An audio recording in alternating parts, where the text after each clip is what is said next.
It's December, and we still have no idea who's a good team, so we got that going for us.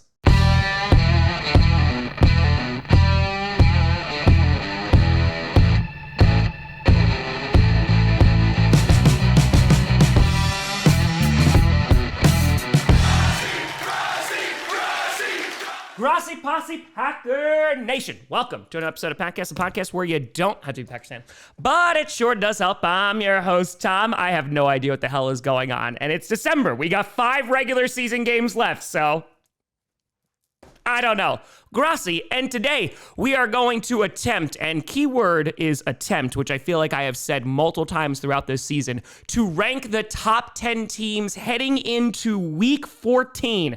That's right, folks. It is officially December football. Only 5 regular season games left. We only got 4 Thursday night games left, 4 Monday night games left in the regular season, and before you know it, playoffs will be here. So at some point, some teams got to be good, right? And before we get into the honorable mentions, I want to do a big shout out and thank you to you all. You made November the second biggest November we've ever had in terms of subscriber growth. It was the biggest since 2022, and we got nearly 19,000 subscribers, which is insane because usually as the season goes on, things start to die down a little bit, but we are getting closer and closer to that 1 million mark. As of today, we're about 61,000 subscribers away from a million.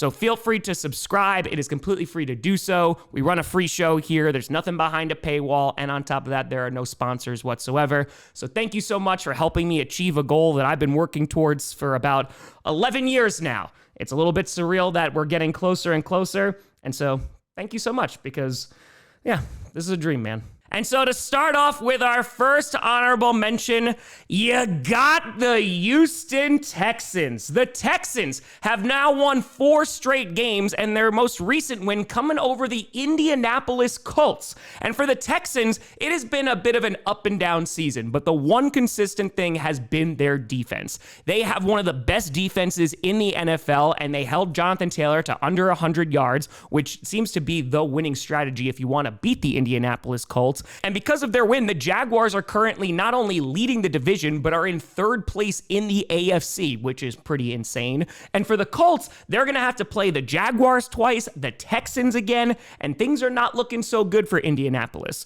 But for Houston, if they're able to have complementary football and have an offense that's going to at least match half of what their defense is doing, they could potentially be a dark horse in this playoff race. They're currently sitting at the 8th seed in the AFC, and so they are just 1 spot away from punching their ticket into getting into the postseason.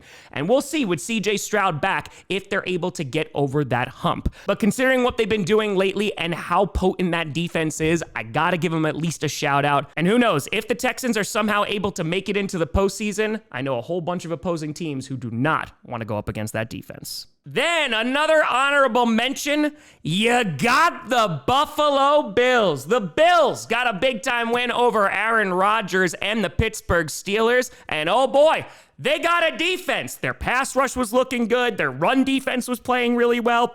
And their offense, they ran the ball and they did well. It's incredible. And unfortunately for the Bills, it has been a roller coaster of a season. They have looked fantastic at times in which their offense is firing on all cylinders. Oh, maybe their defense is turning the corner, and then they'll go and blow a game and they'll look absolutely horrible like against the Miami Dolphins. However, while the Bills are trailing in the AFC East, and it might be a little too far out of reach, though they will have to play the Patriots again this season, they are still contending for a playoff spot. And with Josh Allen, you can never really count them out. I know it has been a disappointing season for Buffalo fans considering where they were last season and how much better they were as a team, but they obviously have some holes, whether it's within that defense or at wide receiver. So we'll see in this last 5-game stretch if they're able to put it together and make it into the postseason, because like I said, with Josh Allen, he has the ability to beat a lot of teams in the NFL. He just needs some help around him. And so the Bills get an honorable mention, and let's see if they can crawl their way back in to the top 10. And then finally, one other team I gotta shout out.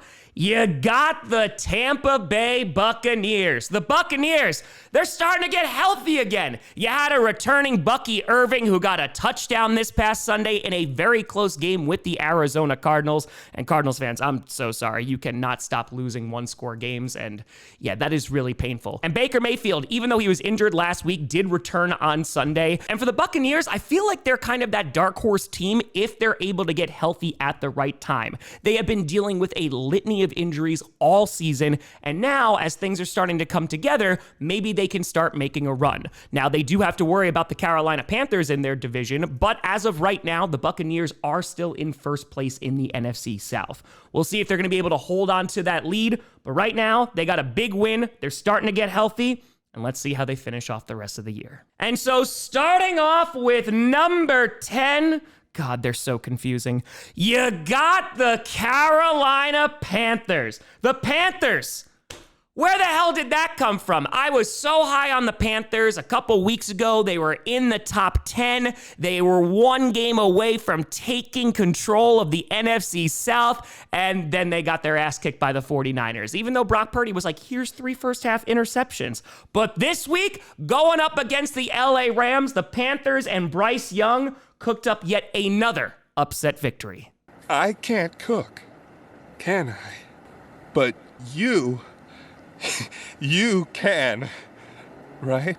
Bryce Young had a phenomenal game. Hubbard and Dowdle was able to run all over the LA Rams, and they were able to get a bunch of turnovers on defense and ultimately win that game. And it wound up coming down to the defense at the very end, in which they were able to sack Matthew Stafford, who fumbled. The Panthers recovered, and they were able to ice that game. And for Carolina, they have been a very confusing team. However, they have definitely developed this season. Whether it has been the emergence of Rico Dowdle or whether at times it's been Bryce Young absolutely lighting it up, the problem with the Panthers has been consistency. We go back to that 49ers game in which the 49ers secondary is significantly worse than the LA Rams, and yet Bryce Young showed up, and I really think it just comes down to this year is just week by week. One week, a team can look phenomenal, and the next week, it can look absolutely terrible. And for the Panthers, they are still holding on to hope that they can win the NFC South. They have a very important game with the Buccaneers that will be coming up, and that might decide who's going to win the division. But as of right now, the Panthers knocking off the best team in the NFC. They deserve a spot in this top 10. And now, let's see if they can stay there. Number 9. I didn't think this was going to happen. You got the Dallas Cowboys. That's right, Cowboys fans. You're ready to get your hopes up again after beating the Chiefs and the Eagles in a 4-day span. I want you to put the word out there that we back up. Understand me? We back up.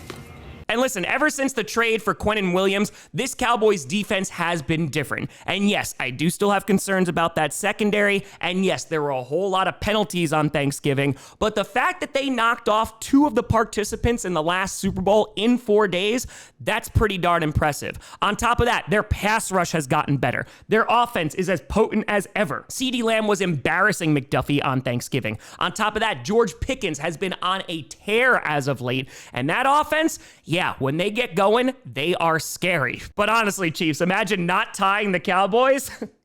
It's so easy. Anybody could do it. But for the Cowboys, they are still fighting to try and get into the postseason. And I know they have a worse record than some of the folks that are on this list. And hell, they have a worse record than the Eagles right now. However, I think the Eagles are trending down after these last few weeks. They were able to knock off the Packers and the Lions, but their offense didn't look so good. And now they've lost 2 straight games, one against the Cowboys in which they blew a 21-point lead, and they got run all over by the Chicago Bears. And so for the Cowboys, they have an opening here. They have a very, very important game on Thursday against the Detroit Lions. However, they won't have to deal with Terry and Arnold. They won't have to deal with St. Brown. And so I think it's a really good chance for the Cowboys to not only get this win, but get one step closer to clinching a playoff spot. And if they make the playoffs, who knows, man? The Cowboys could be very dangerous. I know we kind of wrote them off and talked about them being a next year team, but this year is not done yet. And in these last few weeks, we will really find out if this is the Cowboys' year. Number 8,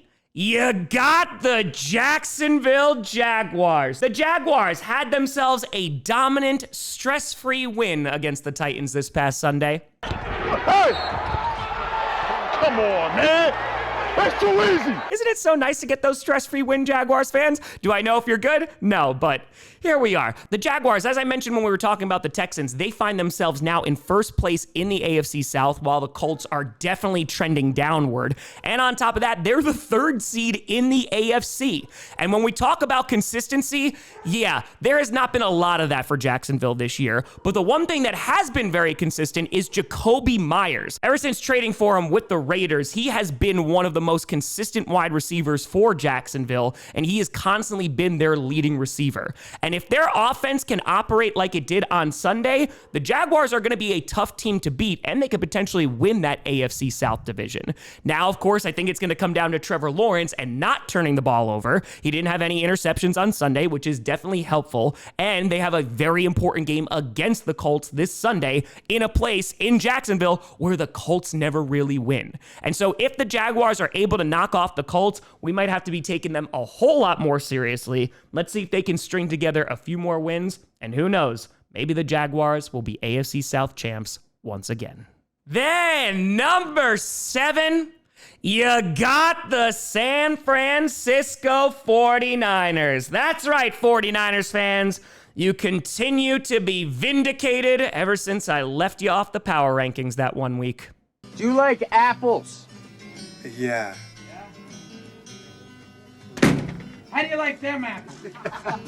But the 49ers, yeah, they deserve a ton of credit. They went on the road against a very good Cleveland Brown defense, and they were able to put up plenty of points and were able to get a very easy win. And for the 49ers, the most impressive thing about their team this year is, one, how well coached they are, but two, with all the injuries they've had, especially on the defense, the fact that they are there competing with the Seahawks, with the Rams in a very competitive NFC West, they deserve a ton of credit. And with their 9th win on Sunday, they are currently in the 7 seed for the playoffs. And on top of that, they have some good fortune coming their way, because if the Bears wind up beating the Packers on Sunday, they're going to hop over the Packers and be the 6th seed. If the Bears lose, they're going to hop over the Bears and they're going to be the 6th seed. And so the 49ers are sitting pretty right now. Now, the rest of their schedule is definitely not a walk in the park, as they're going to have to go up against some divisional rivals, including Seattle, and that is definitely going to be a challenge.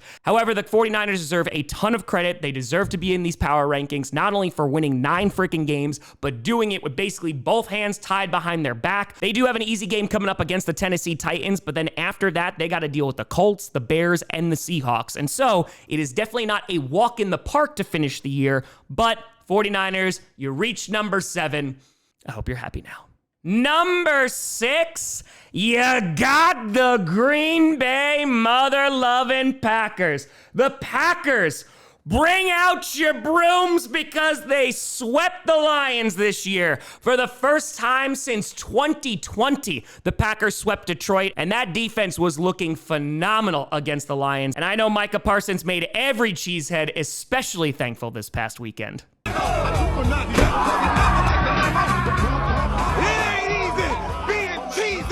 And for the Packers, not only did their defense perform very, very well, but on top of that, Toyotathon Jordan Love is here. And now getting back-to-back wins within the division, it puts them in a really good spot. They are currently the 6th seed in the NFC, and now they have a massive game against the Chicago Bears, who are currently the number 1 seed in the NFC and currently atop the NFC North. And for the Packers and Bears, while they have a very historic rivalry, this is the biggest Chicago and Green Bay game in years. Being played at Lambeau Field, that atmosphere is going to be crazy. However, it is going to be a tough game, especially after the Bears just ran all over the Philadelphia Eagles, and the Packers unfortunately lost Devontae Wyatt for the season, which is a huge loss on that defensive line. They are going to need somebody to step up. But for the Packers, they don't move in the power rankings, even though they get that big win over the Detroit Lions, because the Bears were able to do something the Packers and Lions were not able to do, and that was to beat the Philadelphia Eagles. This could all change after this Sunday, because if the Packers win, they'll be skyrocketing up these power rankings. And for Bears and Packers fans this coming Sunday,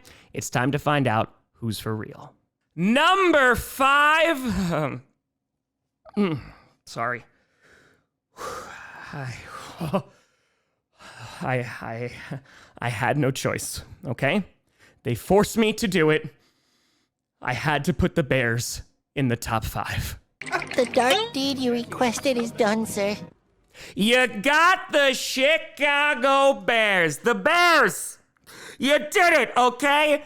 After complaining last week nonstop, how could the Packers be above us even though we beat Mason Rudolph? The Bears were over the Packers the week prior. Stop whining, you big babies. But yeah, the Bears, they had their biggest win of the season this past Friday, in which nobody can take that away from them, as they ran all over the defending Super Bowl champs on the road on Black Friday. They had nearly 300 yards against a very good Eagles defense. And on top of that, they got healthy. They got Gordon and Johnson back in that secondary. And for Chicago, they may be peaking at the right time, though they still have no linebackers, but we don't have to worry about that. For Chicago, they have been getting crap all season, right? Because there's been a lack of consistency, and when they're going on this win streak, it's like, oh, well, the opponents that you're playing are not very good. However, we've been talking about them on this channel for quite some time, that they have definitely gotten better. Whether you look at coaching and Ben Johnson, whether you look at that run game, whether you look at Caleb Williams or that offensive line, which is doing a great job protecting Caleb Williams and also opening up a whole bunch of running lanes. Just ask the Philadelphia Eagles. The Bears are definitely an improved team from where they were last season. And now heading into Sunday, they have everything they could possibly want. And for Bears fans, everything that happens now is basically just extra. If they're able to knock off the Green Bay Packers, holy crap, then we're really going to have to start taking the Bears seriously, because they're going to be holding on to that number one spot in the NFC. Again, they're another team that does not have a cakewalk of a schedule left. They're going to have to go up against the Packers 2 more times. And so if they are able to win this division, they are going to have to earn it. And so Sunday is going to be one hell of a game. The Bears are in the top 5. Let's see if the Pope can save you against Toyotathon Jordan Love. Number 4, you got the Denver Broncos. The Broncos, holy cow, what a freaking game. On Monday night, they went into overtime, were taken to the very limit by the Washington Commanders, and it was one hell of a football game. While there was a bit of disappointment in terms of how the Denver Broncos defense operated against Marcus Mariota, Broncos fans are ready to break out all the receipts from the non-believers after that game. I have detailed files.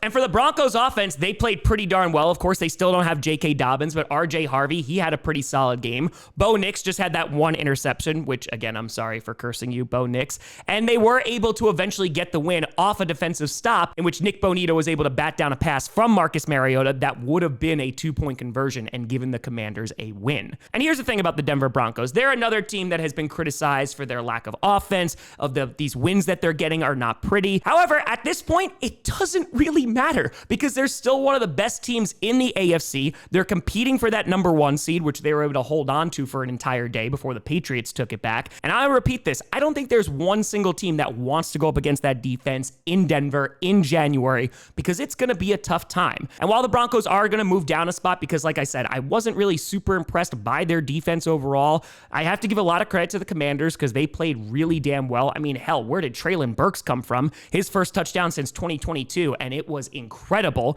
And Marcus Mariota and Scary Terry definitely had a very good game. The Broncos are still sitting pretty. They have a chance to not only win the AFC West, they're still competing for that number 1 seed. We'll see how they finish off the season, because they definitely do not have an easy schedule coming up. And of course, that GPS Bowl is coming in just a few weeks. But as of right now, the Broncos remain in the 2 seed and are feeling pretty good after their blood pressure came down after Monday night. Number 3, you got the Seattle Seahawks. The Seahawks jumping up a spot after a dominant win over the Minnesota Vikings, in which they shut them out. Their defense looked incredible. And yes, they were going up against a 3rd-string quarterback, and so there is a little bit of context there. Sam Darnold was able to get his revenge, though he had kind of a pedestrian game, but he just wanted to be modest to not make KOC look as bad. Pick up the pace. Come on. No, pull it back. Don't give up. Make it close. Nice guy, Sam Darnold. But yeah, talking about the Seattle Seahawks, their defensive line is one of the best in football. And again, I know the Vikings have been struggling as of late, and they weren't even playing J.J. McCarthy, though they are still struggling even when they play J.J. McCarthy. But the fact that they were able to shut out another NFL team, that is a very difficult thing to do in 2025. And the Seahawks deserve a ton of credit. And the Seahawks are one of the most balanced teams in the league. You do have concerns about Sam Darnold, and especially the turnovers, because that has been the one Achilles heel of the Seahawks. But even with those concerns, they are still putting together wins and are currently sitting pretty in second place in the NFC West, and they are currently the 6th seed in the NFC. Of course, they have a big game coming up with the Rams in a couple of weeks, and that might determine who wins that division, but they were able to get some help from the Carolina Panthers, who were able to knock off the Rams this past week. And so for the Seahawks, they have it all in front of them. We'll see if the Seahawks are able to claim the NFC West, and if they are, yeah, that is not going to be a fun place to play in the postseason.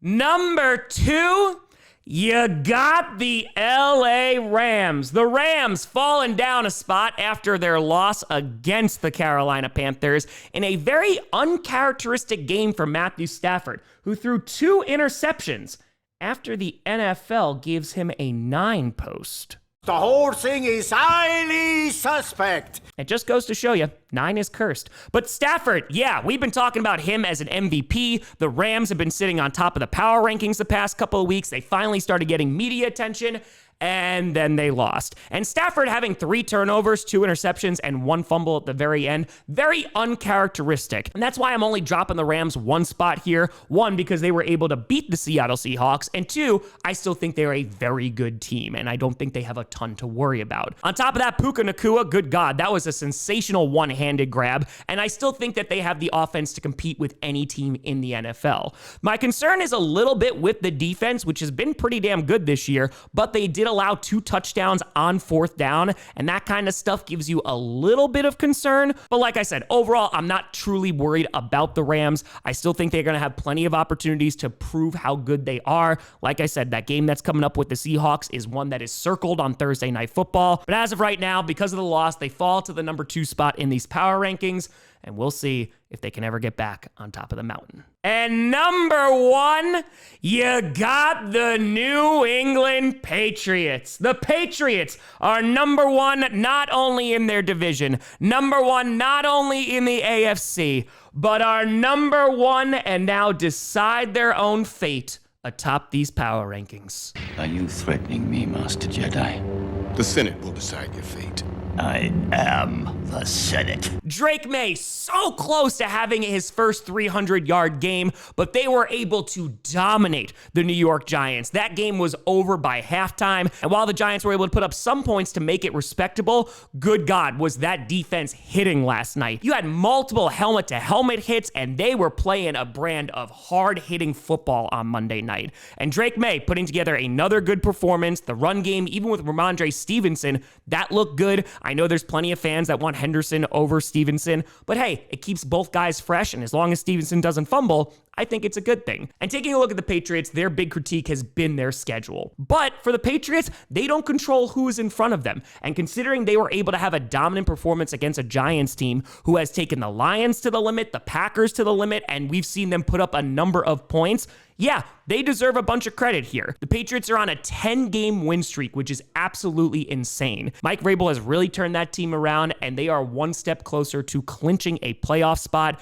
And hell, if they knock off the Bills in a couple of weeks, they will win that division with ease. And so because of that, the evil empire has returned atop the power rankings. We'll see if anybody can save us from Darth May. And so to recap here, at number 1, you got the Patriots, 2 Rams, 3 Seahawks, 4 Broncos, 5 Bears, 6 Packers, 7 49ers, 8 Jaguars, 9 Cowboys, and 10 Panthers. But let me know what you think down in the comments below. Who should be on this list? Who should be off of it? Let me know. You can always find me at TomGrossiComedy.com, and a big shout and thank you to all the Patreon and YouTube members for supporting this channel. And thank you so much for watching. I'm Tom Grossi, and as always, go Pack Go.